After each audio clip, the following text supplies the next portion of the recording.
Welcome back. This is Manhood Mindset on WVGS 91.9, The Buzz. Yes, sir. We're all the way back and we're all the way black. Ain't no stopping that. All right, man. So, ladies and gentlemen, man, just to welcome you all back. Our first segment of the show, we talked about the black male relationship with his family and the roles that we are supposed to be playing, or the job descriptions that we're supposed to know. So we talked briefly about what do we think a man is supposed to do. We talked about some of the misconceptions of our responsibilities for the family. Are we supposed to sacrifice our entire well-being just to be the workhorse of everyone, or are we supposed to just be doing our part and taking our spot in the family structure? Also, we talked about that all blood and blood is thicker than water. However, your blood, people who are not your blood can also be your family as well. Also, too, we talked about making sure that no matter what role that you have, you can be a grandson, nephew, uncle, cousin, father, all of that. Just understand what your role is. And sometimes if your family does not have a definition of those roles, have that conversation so everybody knows exactly what to put in. You about to say something? Yeah, I was about to say something. For all of y'all who are who responded to the I forgot what it's called, to the prompt of, what a man is supposed to do. I'm curious, those who are on Facebook Live or whoever call in or whatever, it's not necessarily on topic, but I'm curious, and I feel like it would get us in a lot of trouble as men to ask. But for the women who've commented on what a man is supposed to be in the family, what is a woman supposed to do? For sure. Enlighten us on that while we continue to talk about, our role as men. True that. And we also have some book suggestions for y'all as well. We have a book titled, let me look at the, put the camera on it as well. The first book that we're going to suggest today is going to be entitled Young, Gifted, and Black, Promoting High Achievement Among African American Students by Teresa Perry, Claude Steele, and Asa Hilliard. The next book is called Black Protest, Thought, and Education, edited by Mr. William H. Watkins. And the book, we actually mentioned this last week, but this book is so on point, it's not even funny. It is Black Labor, White Wealth, The Search for Power and Economic Justice by Dr. Claude Anderson. All right?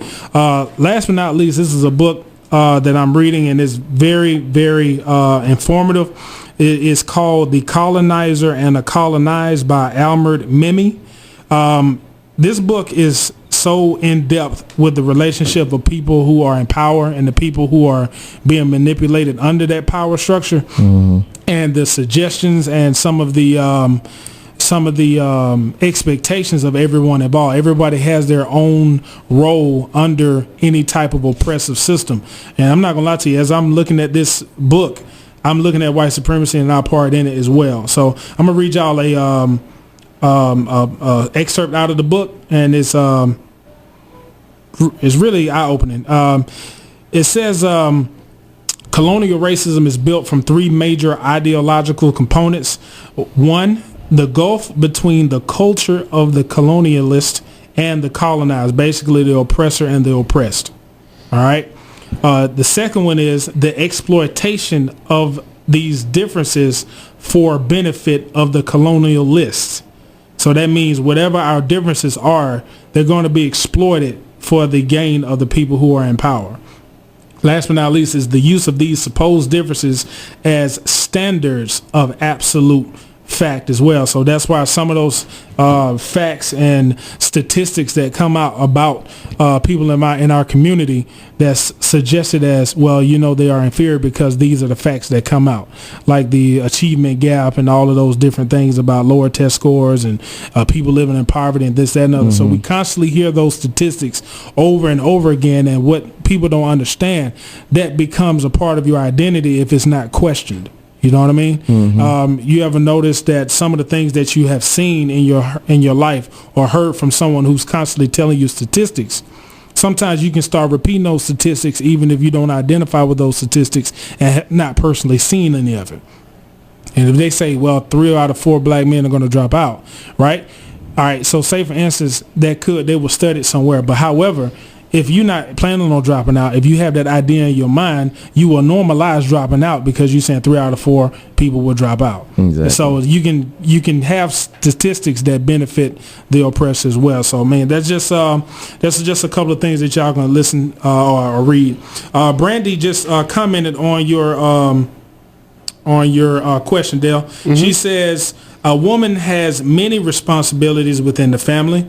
She is the helpmate to her husband. She is also responsible for nurturing and discipline for her children. The husband disciplines, but the woman keeps the house operating. Okay, that's interesting. All right, so that's a point of view about the role of women role of a woman, not all women, but she's saying a woman has many responsibilities within the family. She's a helpmate to her husband. She is also responsible for nurturing and the discipline. So I think too, what we also see is every family is different. And you have to respect every specific team. So I'm looking at the word family, I'm looking at the word team as well. So every team has their own agenda, their own goals, and how they operate, and they have their own playbooks too. You know what I mean? So the role of a quarterback on one team, their quarterback doesn't play that game in another team. You know, so I think it boils down to communication and expectations, finding out exactly what role everybody's willing to play, and how well educated we are on what everybody else is doing and our role in it. So if we can move on from that, man. So, but thank you so much for that comment. Tell her I said thank you. Yeah, most definitely, man. Brandy, appreciate it. GSU alumni in the house. Our next category will be the black male relationship with as far as friendship goes. So I know a lot of us have developed friendships at all phases of our life, even when we were growing up, young kids all the way up to young adults now. Some of our friendships have been sustained over a long period of time. We've seen friendships come and go. We've seen friendships that we still are holding on to dear life for right now for the sake of consistency and familiarity. We have friendships right now that we're longing for, that we think we need, but it could be detrimental, or it could be helpful. We just do not know. Yeah. But we think we need them. You know what I mean? So what are your thoughts on the black male role in friendships?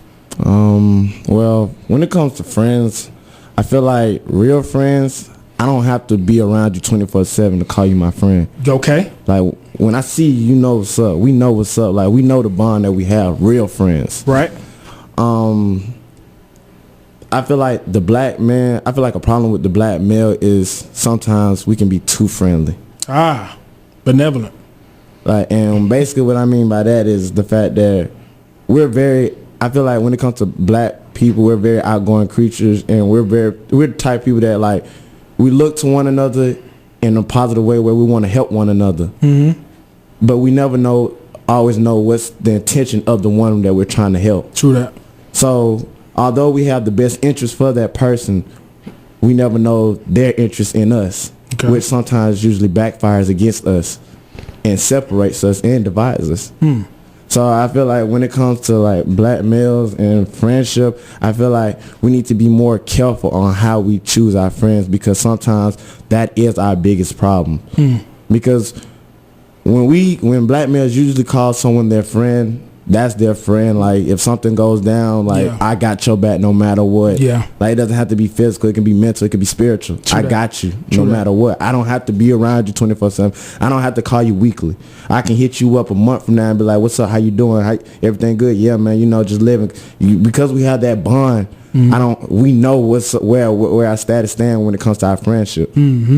But we just need to be mindful at who we call friends these days, because we get lost in that. We get lost in the sauce when we call certain people our friends. And then 5 weeks, 5 days, 5 years from now, we look back and we're like, dang, why? Right.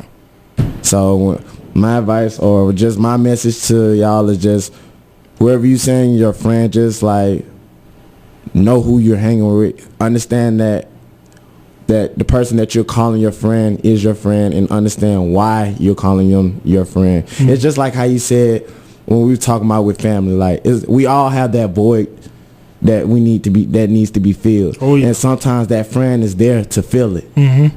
But with that friend filling that void, is it the right feeling for that void? You're right. Yeah, and it has to be complimentary. And that's like really That's the issue that we have as black males, because I feel like no one in this world just come out the womb evil. Right. We all come out caring, wanting the best for another. But with the trials and tribulations that we go through in life, that's what deters us and changes our mindset to who we are today. So I feel like when it comes to friendship, we really have to be careful, because not everybody who says they are a friend has our best interest. And we have to be able to peep that. We have to see that. Real talk, man. Dale for Riverdale, what you think about the black male role in friendships? I haven't really looked at it as just the black male. I don't know. I'm always at a loss for words when it comes to stuff like this. I much rather have a friend. A friend is someone who has no specific ties to you whatsoever, and can leave you at any moment, but they choose to be an ally to you every day. And with that choice, to me, it makes it so much more significant. You're not stuck with me. You don't have to tolerate me. You don't have to deal with me. But every day you wake up and you just be like, you know what? I wonder what Dale got going on. And you don't necessarily have to wake up and be like, I wonder what Dale got going on. But just the fact, every now and then you like, hey, you know what? I wonder is he all right? I'm thinking about him or whatever. You don't have no ties to me, no blood, no nothing like that. And as far as the black male, I agree with a lot of what he said, as far as sometimes we're too friendly, but does society really give us a choice? Because if we display anything else but friendliness, we're automatically the angry black man. That's real. So we have to be. That's true. We have to try to like, oh man, no, I'm good. I'm jolly. I'm a big dude. All my life, my dad told me, you gotta smile. You gotta be good to people. You can't let people see you angry. Because you as a big black man, black people will kill you. Because ain't nobody gonna fight you. And it's funny, but it's just like, if you really think about the stuff we tell our children and we tell each other. So as far as friendship, it's hard to be a friend as a black man, because you just feel like you walk this world feeling like the entire world and everybody around it, even people that look like you, are out to get you. They're against you. So really, to me, to be honest with you, if you're a black male and you somebody's friend, you're a hero in your own right. Not only just to them, but to yourself. True that. Okay. All right. That's it. Respect for that. All right. And so also too, what I like to add on to those is the friends that we have, just like it kind of goes back to what we said about family members, and both of y'all pretty much said that you need to know exactly what type of communication and connection you're going to have with another human being, no matter who it is. Platonic friendships, business friendships, all of that. You know what I mean? You just need to know the expectations, and you need to know the contributions. Like one thing about having a friendship, it's easy to sever friendships because either those expectations weren't clearly communicated or they were not met, right? And some people have expectations that are hidden, right? And anytime when you have any type of relationship with anyone, anytime you expect something, you have to let the other person know in order for you not to be disappointed and really just turned off from just being around the person in the first place. There's a lot of people we just don't rock with no more because something they did was so detrimental to our expectations. We just be like, nah, we can't be in each other's life no more because frankly, you putting me at a disservice. You know what I mean? Or you may be even putting me in danger. You know what I'm saying? I can't even just rock with you like that because that's the inconvenience. Now I'm just be real with you. Some people you have to have that conversation with, because a lot of people are not going to be upfront with every intention they have. Exactly. People have millions of intentions, millions. Some of them don't even know them all until they get there. You know what I mean? And so, say for instance, if you got a friend of yours, y'all been tight, y'all been down like 4 flat tires, right? And all of a sudden a situation come up, and a lot of people don't understand is you don't know what you're going to do until you have to do it. A lot of people don't understand that. So, sometimes you be like, man, I can't believe he did it. You never been in that position before. You never tested him. He just showed you what he capable of doing. You see what I'm saying? Yeah. It been plenty of times. Some be like, man, if I was you, man, if that was me, I would. Dude, you don't know what you were gonna do until you was in that situation and we witnessed what you did. Exactly. I know a whole bunch of people who say they were what they were gonna do and ended up falling wrong and calling the police.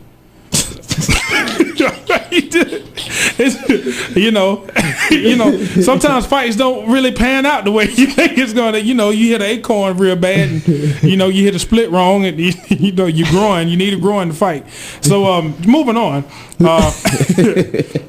But no, that's just what it is, man. Just understand what type of friendship you're gonna get. Honestly, I believe. I'm gonna be honest with you, and this is not necessarily the black man's role. The black man's opportunity is to understand what type of friend you're going to be, right? I became a better friend, and I gained more friends with when I stopped expecting friendship.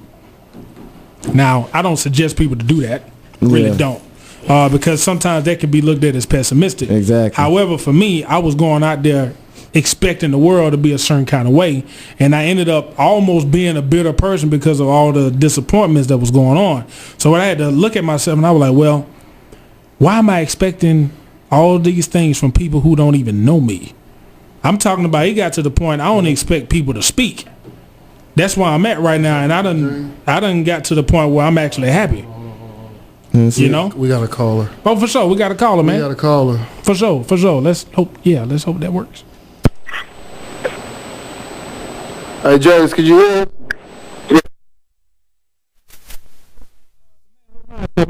You said this James? Yeah, that's James. That's James. Oh, this James. Yeah, this James. James, man. That's the black vernacular dude. Buddy, we know. What's up, James, man? You sound black in the voice.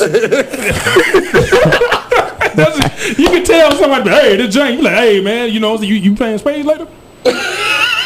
You ain't call nobody. What you got to say, James? We talking about the black male role in friendships, man. What's up? Or you can talk about anything you want, man. What's up? Yeah.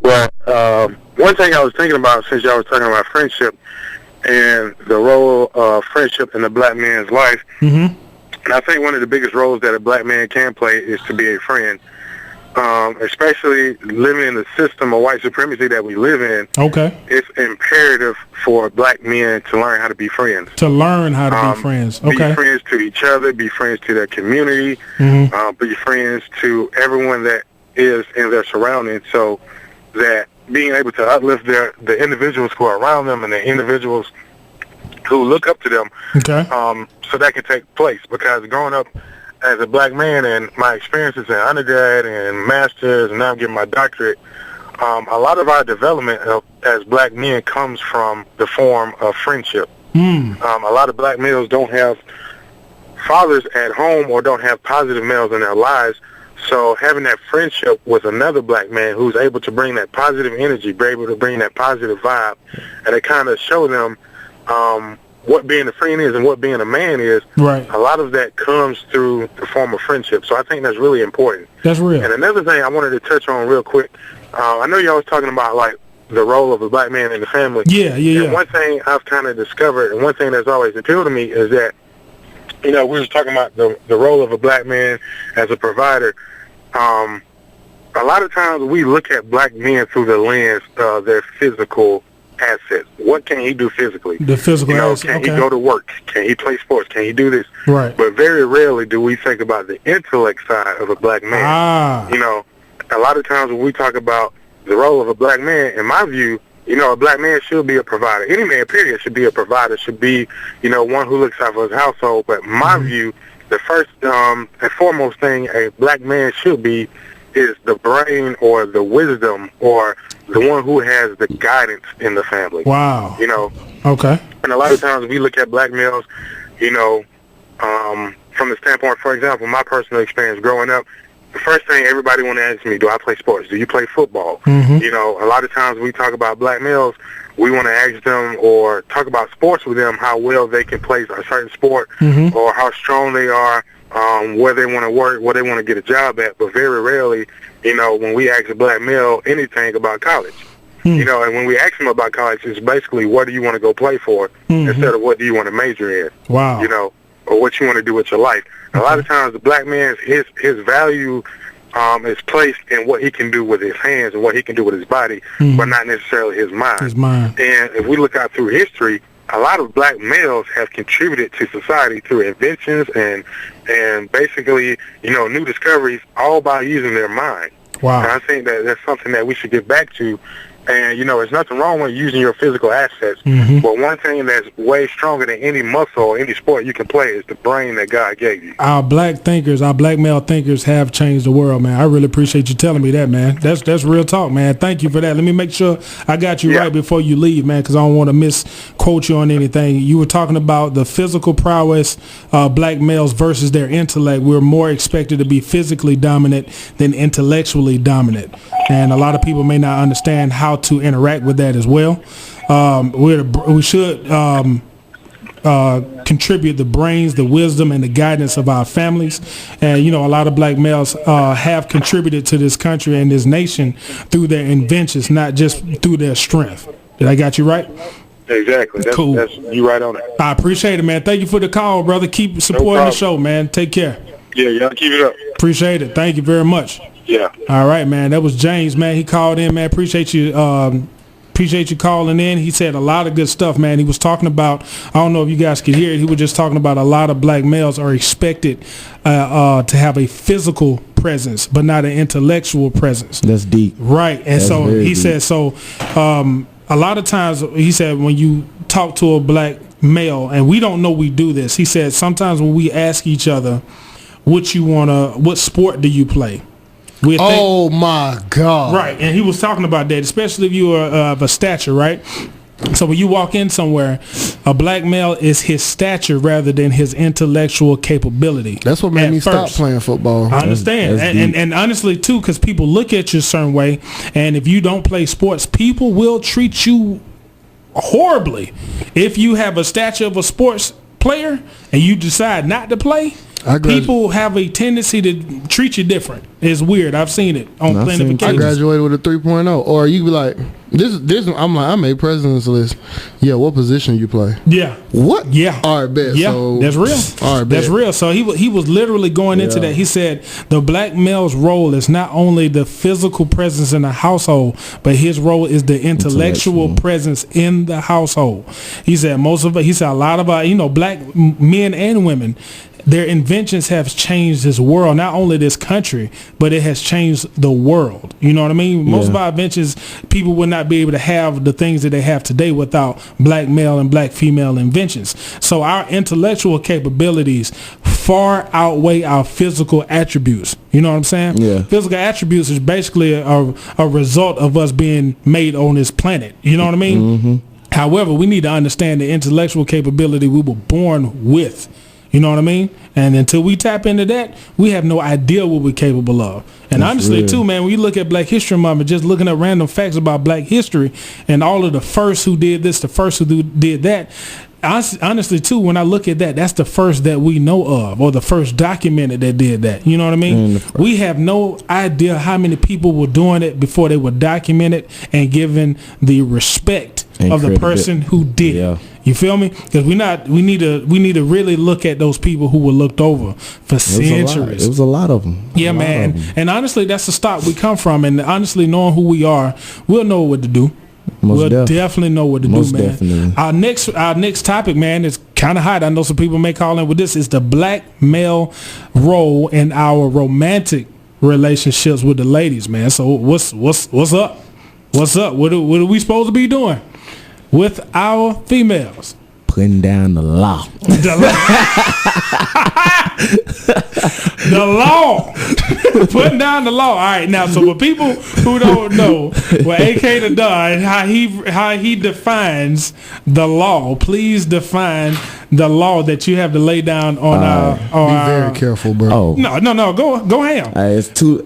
We protect it's glass. It's not bulletproof. I know. All right, so it's two definitions of the law. All right, so the law is one, you have the sexual side, and then the law you have one is the respect, is the actual relationship side. So every black man needs a queen. And in a relationship, we should treat our women as our equal. But at the same time, they should know, and we should know, that respect level where we all have for one another. Okay. And basically what I mean by that is because right now in a relationship, when it comes to relationships, sometimes men and women we go in looking for different things. Mm-hmm. So we have problems when we're not receiving what we came in looking for. Mm-hmm. But when you can find a woman that can meet you on that intellectual level, mm-hmm. that spiritual level, that mental level, as well as that sexual level. Yes. Yes. I'm saying one time, as well as that sexual level. Yes. Then you have something that is rare. Yeah, that's true. Because that honestly, balance, I'm telling you, ain't nothing sexy than balance, bro. Exactly. And that's nothing. And that's where it comes when it comes to that black male relationship mm-hmm. with the black woman. The balance. Mm-hmm. Can you be the opposite? Can you be my yin of my yang? Can you balance me? Exactly. Because it's something about me that I can do that you can't do. Right. And there's something about me that you can do that I can't mm-hmm. do. That but when we come together, can you compliment me? We become one. Mm-hmm. We become man. A squad. Exactly. The squad. Dale for Riverdale. What is the black male's role in our romantic relationships with our women? No comment. Okay. All right. All right. No comment. Gotcha. I respect that. I definitely respect that. What I want to say about the black male's role in a relationship with our women is to find out what we represent first to ourselves. Find out what we think we are in our relationships. Some of us have no idea what we are in our own relationships. You know what I mean? Mm-hmm. And so that identity must be clear to oneself first. Most definitely. Because one thing about it is to have an expectation of treatment, the expectation of how you talk to me, how we interact with each other. If I have no idea who I am, it's going to be hard for you to treat what I don't even know was there. Mm-hmm. So that self-reflection that I think a lot of black males need to go through, if you haven't yet, or continually grow through, because I ain't gonna lie to you, if you're growing, you need to keep knowing something. Exactly. For real. So every day you wake up, you have changed. You have changed for the better, hopefully. You know, you see what I'm saying? Exactly. So when you wake up every day and be like, all right, I got my same name, I got my same body, same hair. However, my goals today are different. My needs today are different. My interests today are different. Some of the things that hurt me yesterday, I'm reacting differently today because of a tragedy yesterday. I'm a changed man, right? Mm-hmm. And so can you get to understand the changed man that you become on a daily basis? I think that's our role in our relationships before we get in one and while we in one. Mm-hmm. Do we have the courage and the clarity? Because I think it's very important for black men to have courage and clarity, especially talking about who they are and what they want to be for someone. You see what I'm saying? Mm-hmm. I think it's going to have that. If you think something is wrong and that you need something, it ain't weak, you know what I'm saying, to communicate with your lady. It ain't weak to say, hey, what you said earlier, man, it was I didn't like it. You know what I'm saying? I ain't finna go in on you all day about it. But however, I would appreciate you if you don't say that. That's not being weak. That's actually being clear. Because what happens is if you too scared to say that, that's what I call weak. Exactly. You feel me? So I think understanding who you are, the changed man you are today on a daily basis, find out who that is. If you know who you are, then that can probably help us understand what we expect of a female, right? And what we expect to give her. Because some of us are trying to give a female something that we don't even have. Exactly. You know, because some of that stuff is either self-direction or self-love or spirituality. If we don't have that and our female counterpart is actually in need of that and we think we about to supply that, but we didn't got it, somebody gonna be confused and we're gonna be unbalanced. Exactly. We're gonna be unbalanced. And honestly too, I would say like this: you ever been in a car and your tires ain't properly balanced? It's just strange, right? If there's not properly balanced, it's gonna be going all over the place, and it could make it make you feel like your engine about to fall out, right? And so it's a little different, right? Yeah. So I look at it as make sure the balance is there. rotate the tires, balance what's going on in your relationship. Had a rough day. This is where I'm at. This is what I'm thinking. Ain't none of this your fault. Communication. Ain't none of this your fault. And I think too, some of the things we need to understand, we need to try to make an attempt to understand our women more. I think, and it's not necessarily one of those things where you got to agree with everything. It's not like you got to put up with everything. You need to know what's happening. I just know it. And know why. That's it. Yeah. You ain't got to agree. You ain't got to put up with nothing that you think is detrimental. You don't have to put up with no abuse. You ain't got to be putting up with somebody talking down to you, using you, abusing you, cheating. You ain't got to put up with nothing. However, you do need to understand what is going on before you make decisions. Mm-hmm. I would highly suggest that, because if something's going on, you need to be like, all right.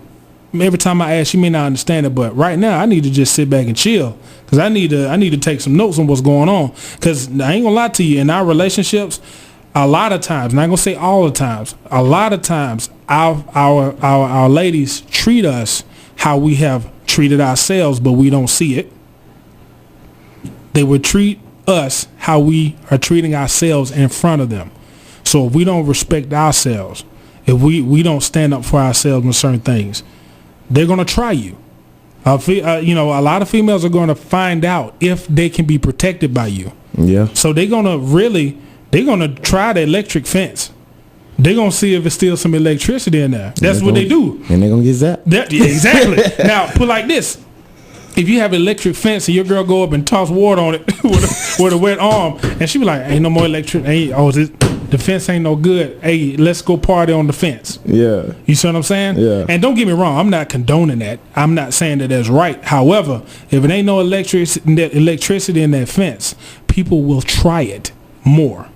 People will try. You ever seen Jurassic Park, the first one? You remember when they had all those boats on T-Rex, and I'm not calling, listen, before we go crazy, I'm not calling women dinosaurs, all right? I'm just using the analogy of the electric fence, all right?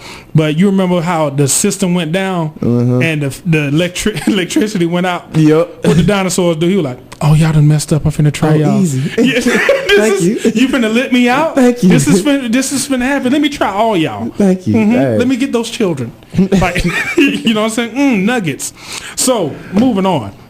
But honestly though, and that's not a violent thing that I'm talking about. I'm talking about if they try you and they don't see any electricity in that fence that you have around you, where if somebody's going to treat you how they think you ought to be treated, and it's going to be up to us to know our worth.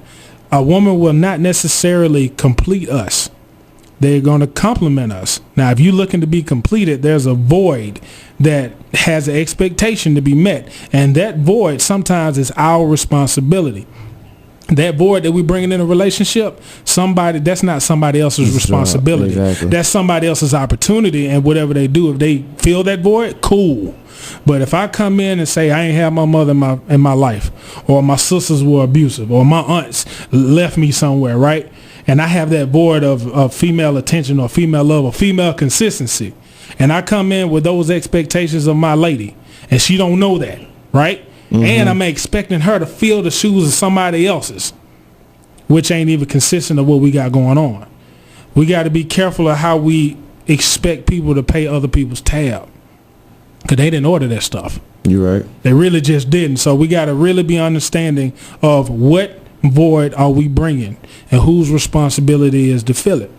Because some of that void ain't nobody else's responsibility. Now, that void is valid, though, because some of us have come through really unfortunate backgrounds and a relationship with women in the past. That stuff ain't pretty, bruh. It ain't. Some of us have been used. Some of us been set up. Some of us are constantly just getting disrespected on a grand scale on a daily basis, right? Yeah. However, whoever you choose to be in a relationship, that ain't her tab. Exactly. That ain't her tab, bruh. Charge her for what she orders. If she orders just attention from you, but she ain't did what your ex-girl did, you got to be real careful about how you give somebody else's tab. That's just all I'm saying with that. And honestly, too, our last one, we're talking about a relationship with the Most High, the most the creator of everything, or a higher power. So what do you think the black man is supposed to be doing, especially everything that's going on right now? What in the world are we supposed to be doing connecting with a higher power? Shoot, If you ain't got them in your life, find them, because you need them. James 1:5. If any man lacks knowledge, ask of me, and I will give it to him unbraided. So we really need to be talking to him, trying to figure out, are we in the line with what his will? Because at the end of the day, this is what I've learned, right? When I believe that you devoted your life to God, or you, at that day that you believe in God, you no longer have free will. I'm going to put it like this here. Free will is our ability to come to him. But once we get there and we submit to him, this is my personal opinion, it's over with. Because his will shall be done. Now, his will going to be done in one or two ways. Either you can get on board and you can ride with him and his will be done. Or you can get off board and think you're going to go somewhere else. But if you recognize them, at the end of the day, his will going to be done. Whether it's the easy way or the hard way, you have the free will to choose your route. Mm-hmm. Mm-hmm. That's what I personally believe. That's real. That's real. That's real. That's real. What you think, AK the Don? The higher power, man. Get the people something real. I mean, like compliment you said, Big Dog. I mean, like you said, like, you need him. Point blank, period. Like, you can't function without him. And at the end of the day, we at one point in our lives, we've all came in contact with him, whether we realize it or not. Whether it's that thought in our head telling us to do this, do that, or with the decisions that we make in our life, he's always been there. And like Dale said, it's either two ways you can take it. You can either listen to him and take it easy, go through the easy route, or you can be hard-headed and learn the hard way. But at the end of the day, his will shall be done. And that's just how it is, because at the end of the day, he is the Alpha and the Omega. He's the big dog. Yeah. And one last thing I want to add. Because sometimes we mistake the challenges that we go through in order, you know what I'm saying, in order to get where he need us to be and have the strength that we need to be. I know personally, when I get low and I go through the things that I go with, the first thing I think is God not looking out for me. He not here with me or whatever. But God go with you into these challenges. You don't see it. He'll allow you to go through certain things to build you up to serve the purpose of what he needs you to serve a purpose for. For example, we're going to make it very basic. Let's say one day, let's say you grew up and you didn't have a good father in your life. And so you like, you know what, when I have kids, I ain't going to be that way. I'm not going to be that way whatsoever. I don't know why I went through that. I don't know why my daddy was like that. But you decided to grow up and be the complete opposite. And then your son makes something of himself that affects someone else's life. Sometimes your life don't got nothing. What you go through in life, sometimes it may not ever be specifically for you. But it's how you can impact someone else, and he can use you. That's, you know, people, Christians, we so quick to say, God used me. That's a big responsibility, because you have no idea. And some of that stuff you finna be running. Oh, you have no idea. I don't say that at all. I said, Lord, let me be aligned in what you want. Don't use me. I don't know if I can take whatever challenge. Like, yeah, I needed a buzzsaw. What? Like, what? No. I'm trying to build something. I'm trying to build. You said usually I need a saw. And I saw you. You be like, hold on. He be like, nope. and then life gets painful, but just like, you know, I don't know why. See, the devil is messing with me right now, because you know I'm finna say something real. But you know, the story of the man that went into the lion's den, he didn't go into the lion's den by himself. You go into one of the most messed up situations, but isn't it funny how you can go up into a situation where you're supposed to be hurt and you can walk out with no scars? Woo! Who you think that is? Yes, sir. That's real. Who you think that is? But he needed you to feel that discomfort. Sometimes God will put you through a situation so you build your faith in him. A lot of people be like, Lord, please give me the faith. Lord, please give me the faith. And then they be like, why is it getting so much harder? Cause God, he like, I'm gonna tell you, God is a show off. Some people mad, some Baptists are screaming at me right now. God like to show off. So what he'll do is he'll bring your life to hell and then make it heavenly out of nowhere. So you can't be like, you know what, I maneuvered that. No, or I did that. He gonna make sure at the end of the day you're gonna be like, man, it's him. That's God. I was not supposed to. I was not supposed to get out of that whatsoever. And you know what? The crazy thing about God, he's a God that gives us blessings we don't deserve. Of course, most definitely. Of course, man. I feel strong about that. I apologize, ladies and gentlemen. No, man. No, apologies not necessary, brother. They help somebody out, man. I think our relationship with our higher source, our creator, I call him just the creator of all things. I think our role is to make sure we don't put things in his place. One thing that helps me out is to make sure that false idols are, out of my viewpoint. We got to understand that false idols exist. That's the reason why idol worship is real. Exactly. However, in order for me to get closer to my creator, I need to get things out of my viewpoint that I know that do not create me. What happens is sometimes we put all of our faith into things that we think sustains us, or we think that's our lifeline, and those are things that we just use. We utilize, but it doesn't sustain. And I think until we honestly understand the difference between those two, like I realized that there was one point in my life that I was working for money, especially growing up there, because that's what you were told. If you don't have money, you're pretty much not successful. You're going to have a harder life and this, that, and other. So it came to major in something that gonna make that money, because you need to look like a success, and if it don't make money, it don't make sense, right? And because of who you are, you got to. Exactly. Right now I'm dealing with statistics, trying to make sure I'm not dead before a certain age, making sure I graduate before a certain age, make sure I have this, have that, so I can look like I'm successful. Exactly. However, what a lot of people don't understand is false gods are created with that mindset. A lot of people don't do that, but a lot of people don't know they do that. And so if a lot of people wake up with money on my mind, right? Money can be your God if you're not careful. Now, some people know how to put money in that category, where today a goal of mine is to make sure I get that cash. However, today, these are some of the things that I'm going to take care of. But the first thing I know is I'm created on purpose. I have a source of creation that saw fit to put me on this planet. And hopefully what I was meant to do on this day at this time, it will be fulfilled.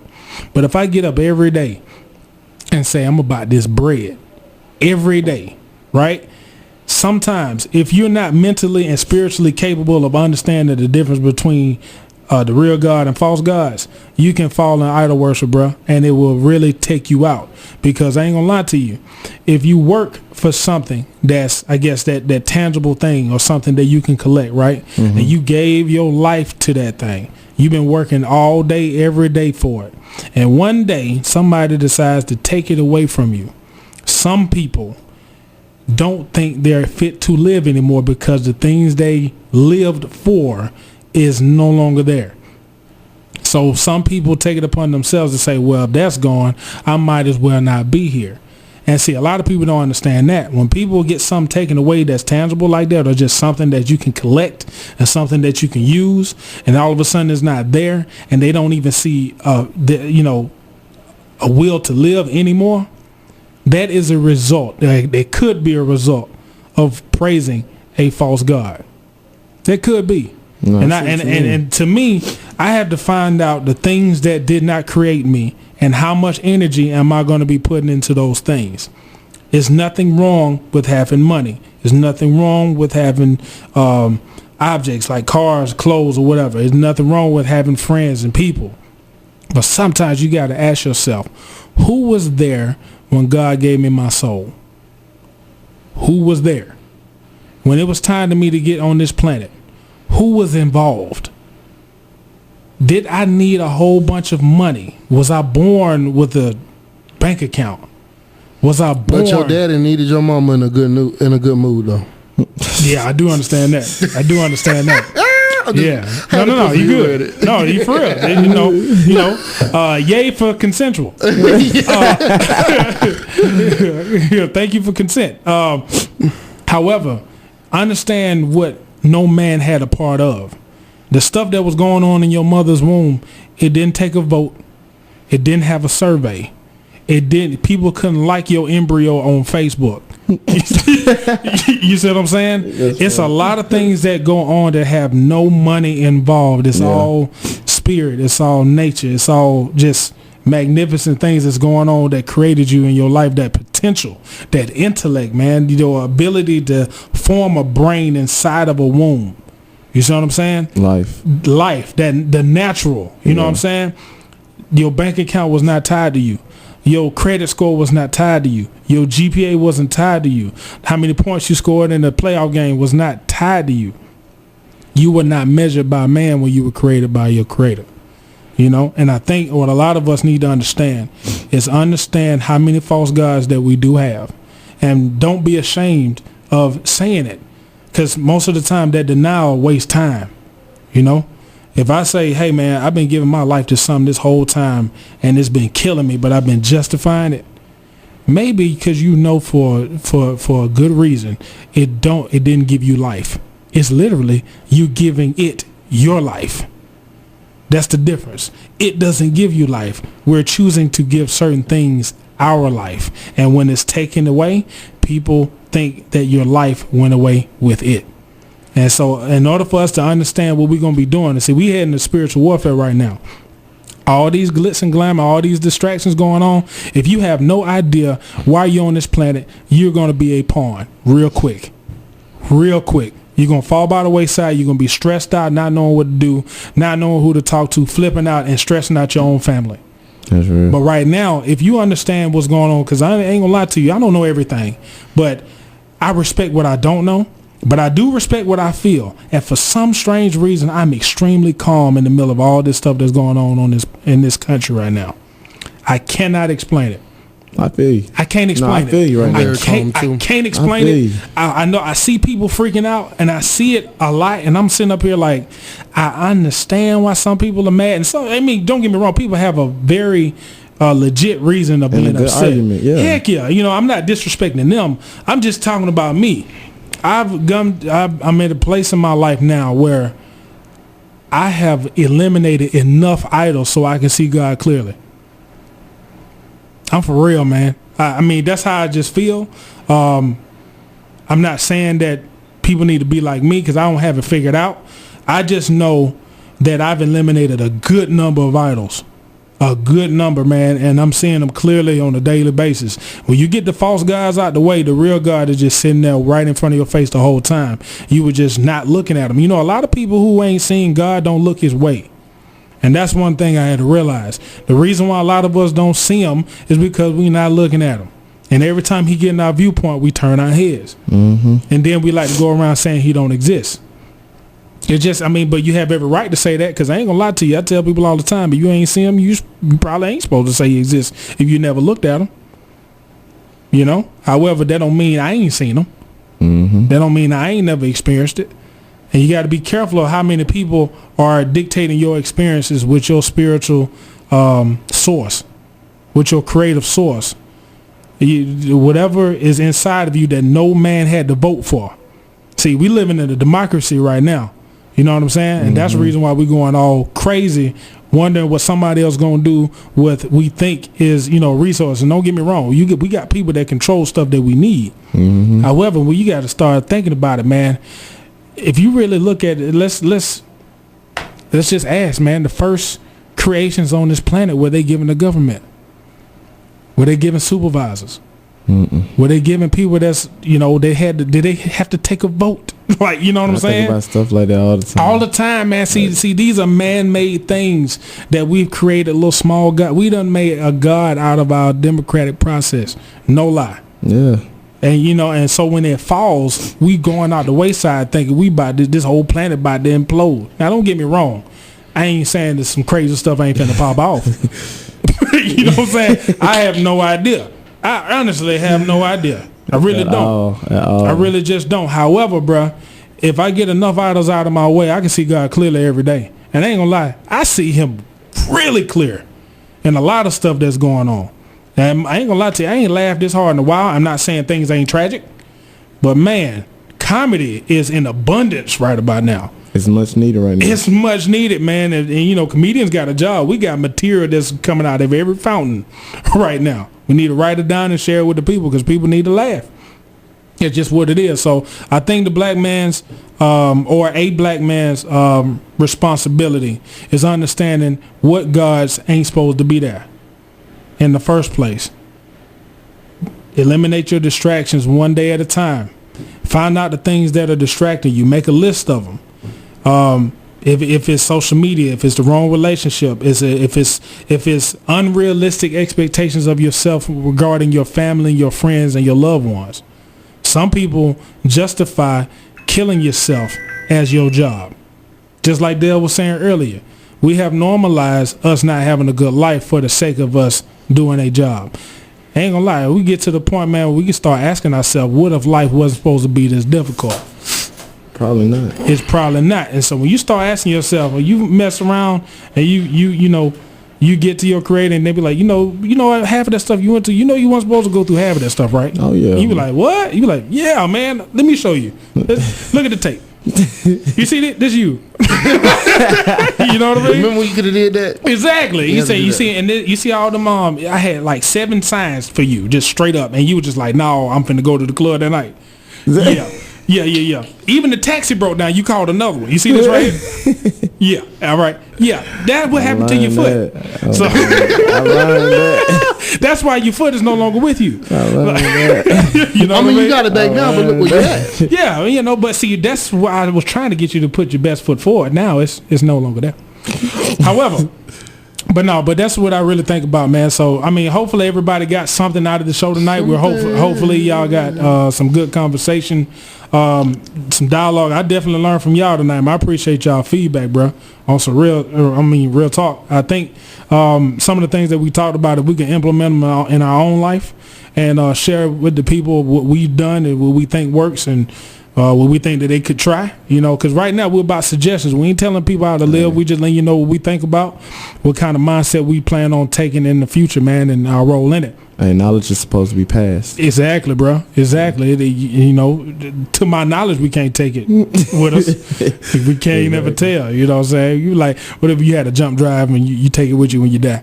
But I think it's personally passed genetically. Yeah, me too. It's something about your skills that it's coded. Yeah, it's coded in your family. Mm-hmm. Exactly. I believe that too. And if your DNA is a code, when you look at computer codes, things work on their own without you having to do anything. Mm-hmm. And if our DNA has a code in it, and you just be like, you walk just like your great granddaddy. Did you know that? You be like, I've never met him. They can show this picture and then y'all twins, and you be like, hold up, he was a lawyer too, but I didn't know that. Yeah, exactly. He was a lawyer. Look, DNA is a beast, man. So we got to understand who we are. We'll know the next thing to do. The things that we talked tonight, and thank y'all for tuning in. We talked about relationships with our family, friends, associates, our relationship with our significant other, our higher power, and ourself, man. So hopefully y'all got something out of the show, man. Y'all want to close it out? Tell the people how to contact you and anything you got coming up. Oh, yeah. Once again, I want to shout out to Visage and BSA. Visage has an event coming up, Language of Lingerie, February 24th. Make sure y'all there. Get your tickets now. On February 25th, we're actually having a BSA event called The Gala, The Purge on Wall Street. I hope to see everyone there. Get your $3 ready because we're going to be having valet parking. So it's going to be a grand ball. That's deep. This your boy, A.K. The Don, Good ENT. Shout out to you, big ups. Hey, y'all gonna see me. Y'all gonna see me out here, man. I'm working with the community. I love y'all. Talk briefly about how you've been helping out with kids and stuff in the boys. Yeah. So like, right now I'm working at the Boys and Girls Club. Oh, hey, love the kids, man. Actually been doing the mentoring at the Sally Z, and it's the fact that I'm working at Boys and Girls Club. It correlates, and not only that it correlates, I see my mentees there, so it's like I get to understand like what they do on a daily basis. Oh yeah. As well as seeing like how their grades are and how they act and why they act the way they act, because like, you know, when you see them in a different environment, we act differently. So seeing them in an environment where they're like with their friends and acting with their friends and all that, I get to understand my mentee and why he acts the way he does and what some of the things he like and like who he is, you know, as a person. Right. And it's just like I'm learning more from them than they're learning from me, because they're teaching me all day. Because they're showing me another side. They're showing me how smart they are. Because one thing about kids is they ask lots of questions. Oh man, and they make you. Kids and they make you think. And they make you think. Kids force you to think, bro. And while I'm helping them with their homework, I be learning too. Yeah. I was like, man, because like, see, the only form method I know is the stuff I wrapped up for lunch. Exactly. All right. Also, kids enjoy learning until you put them down because they don't learn the same. True that. True that. That's a whole nother topic we've already covered. As far as what I got going on, ladies and gentlemen, what our chapter has going on here at the Zeta Zoo, the Zeta Delta chapter of Omega Psi Phi Fraternity Incorporated, coming up. There's an event that you all have been waiting for. It happens every single year. It is the annual Mrs. Purple Essence pageants. Now this year, ladies and gentlemen, it's February the 10th, starting at about 7-11. Of course, you know we love to put 11 on things. And as of right now, the tickets are just $5. We're also doing before I get into that, this event it's completely different. We have some of the most talented ladies in our pageant. Most talented. We have one lady who is Miss Christian Brown. She is her platform is bullying. And it runs so deep you should see her passion on stage. We have Dana. I forgot her last name. I apologize, Dana. Dana, I'm so sorry. But hers is on drunk driving. Okay. And it's some things that she's actually been through involving that. We have real stories. We have real women up there who are doing it beyond just, hey, give me some money. It's real substance to our show this year. Not saying that it wasn't prior, but I'm involved this year. And it's great. The talent is real. There's not a talent up there that's not mind-blowing. So definitely come that. We're doing a package deal with Return of GQ. Now, ladies and gentlemen, if you don't know what GQ is, we're going to educate you this evening. GQ is Grown and Sexy, brought to Georgia Southern. Tickets are $5 for that. You can do a combo for 10, and you can get the pageant, and you can get GQ. GQ is the very next day on the 11th at 7-11. You know how we do. And where is it located? It's located in the Russell Union Ballroom. Both of the events are, so you can't say, well, I don't know where the other one is or whatever. They're both in the same place. If you find the pageant, you can find GQ. It's real upscale. Ladies, grown and sexy, no leggings. Dudes, no jeans. No leggings, you got to say it. No leggings whatsoever. I don't care. No 8 a.m. class attire. None of that whatsoever. And raps got to go. Got to go. I wouldn't say that. No. Because some women can put that. No, I'm talking about shower cap. I'm talking about shower cap. Shower caps, no, don't. Then that little wrap thingy that holds your head wrapped together, where you done did it with the comb, and then you just put the Velcro on the front of it. Yeah. Not allowed. I don't care what kind of. I don't care how it's bejeweled. You can do the ethnic one with the little ball in the front, like a little unicorn with an accident. The uninub. Yeah. The uninub. The uninub. But ladies and gentlemen, in all seriousness, the uninub. But that is, you gotta use it. You can have it. But ladies and gentlemen, it's a grown and sexy party. Right now, for both events, it's $5 for GQ right now until Monday morning.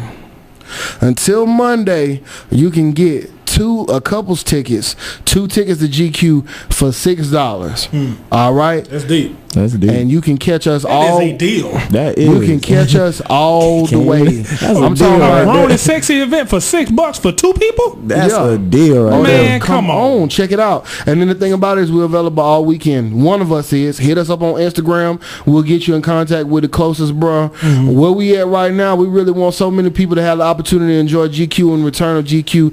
Hey, we'll come to you if we have to. Exactly. It's all about these ticket sales. Monday, I'm letting y'all know we've been promoting hard. They call it a cuber. Uber with a Cuber. Coming to you with the GQ tickets. Yes, sir. Yes, sir. But ladies and gentlemen, they will rise to $7. I don't know what deal we're gonna do once the week of, but it will be $7 for a single ticket for both events next week. So what you need to do is get your tickets right now so you can enjoy the event, ladies and gentlemen, and that's all I have. It's funny, man, when you grow up in volume like that, there is P. P develops. I gotta change. All right, man. So just shout out to everybody, man, and also too, just want to add on to the pageant, man. We have some very, very talented young ladies. They have definitely matured in all phases of their pageant routines, and they're just all around beautiful young ladies, man. Worked hard. Shout out to all of our pageant contestants and our pageant committee. Shout out to all the bros and everyone who's going to be in attendance. You want to see all of that black girl magic pop off. You really want to do that, all right? Some of the best talent, some of the most heartfelt information, you all will witness that. So make sure you come out there February 10th and then February 11th for GQ. Grown and sexy attire. If you're confused, ladies, watch a Beyonce video and wear what she wears. Unless it's we saw y'all seen all that Beyonce stuff that was going on. Hilarious. You got to be careful. They'll kill you. They'll sting you to death. All right, but fellas, man, just grown debonair. If you have to wonder if you can wear it or not, don't wear it. Just get the upgraded version of whatever you thought you were gonna wear and just overdress. You know what I'm saying? But you ain't got to come in no tux and nothing like that. Don't come in Easter. Easter is not No, you don't want to come in there. This isn't a prom. No, it's not a prom. It's not Easter. You just come in there real fresh, like you finna go to a lounge in Atlanta and chill with some rappers or some Instagram models or something. You know what I mean? Just come in, dress like you finna have an interview with P. Diddy. Yeah, exactly. You know what I'm saying? Get you a blazer, get you a smooth blazer, get you some slacks, some khakis or something like that, man. Get you some, what are those shoes? Not Sandies. What loafers? Yeah. Vans. Golly. No, Vans don't work. No, not Sperry's. You can get some Sperry's. It's some little shoes, man. I don't even know. He got little designs and I forgot what it was, man. But it'll come canvas back. Like shoes. Yeah, something like those. I know what you're talking about. Yeah, those are Vans. Those are Vans. Cool. All right, so my Vans. But yeah, man, just get it grown, man. Make sure you iron your clothes, shine your shoes. Make sure the socks do not have the holes because if it's security, you need to put your shoes off. Or you could be a Kappa and just don't wear socks. Funny. With none of the dress shoes. I know, man. You know, it's just with them ashy ankles. I know, man. He be like trying to shake the dust off of them. No, exposeankles.org. So, but shout out to the Gavels, man. Shout out to all the great life. Y'all, we really love y'all. Y'all come through. We're looking for the best dressed as well, man. So you might have a cool prize for you if you come to dress the best, man. So just put on your attire. You will have opportunities to take photos and stuff, so you can go ahead and do all your pictures and all this other good stuff, man. So you're gonna have a really good time. Big girls, please come for me. There's no dress code. There's no weight limit on sexy. That was good. Come on out. Don't be, because it's something I know us big people, when it comes to our self-esteem, we be struggling. I'm gonna tell you, big women, you are loved. Please come out. Please represent. Don't worry about these skinny girls out here, because it's some men in there that's looking for you. Oh yeah. We like you big and round and ready to be a playground. Come on. Hey, that was hilarious. I'ma just go ahead and give you that. Like I'm not trying to listen. You went down in it. You gotta understand that flowed magnificently. It was smooth. big round and ready to be a playground. That right there is a T-shirt waiting to happen. I'm just being honest with you. That was smooth. I'm just being honest with you. For myself. For real, man. So thank y'all so much for tuning in to the show. Hope you learned some stuff. Remember, man, save the number so you won't have to wonder when we're going to say it again. It's 912-478-7364. Man, with WVGS 91.9. We're located in Statesboro, GA. Zeta Delta Delta chapter of Omega Psi Phi Fraternity Incorporated, Zane Zoo Radio. Shout out to the Qs. Shout out to everybody who's supporting the show. Thank you so much. And shout out to everybody, man. We love y'all to death, man. If you know who you are, you know exactly what to do. We love you. This has been another episode of Manhood Mindset on WVGS 91.9 The Buzz. It's better this way. Of course.